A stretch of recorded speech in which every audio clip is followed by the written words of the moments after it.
आज देश सेवा करण्यासाठी जात आहे। अतिशय एका शिक्षकाला यापेक्षा आणखी काय अभिमानाची गोष्ट असणार आहे।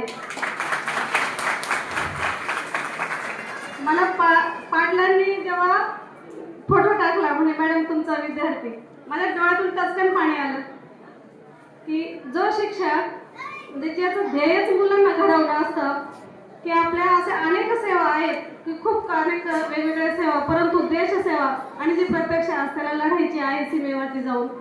काळ फार कठीण आहे बाळा, तुझ्याकडे खूप सारा संयम पाहिजे,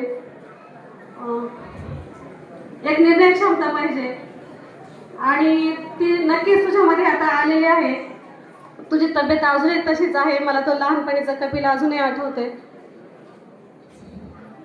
गुरुदेव त्याला खूप सारे असं चांगली शक्ती द्यावं, तो देश सेवा करता करता स्वतःचे तो रक्षण करो अशी मी गुरुदेवचरणी प्रार्थना व्यक्त करते।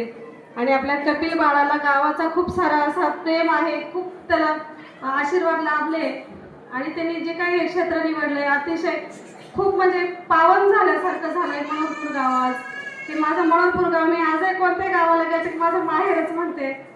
खूप प्रेम मला ह्या गावाने दिलं, मी आयुष्यात कधीच विसरू शकणार नाही।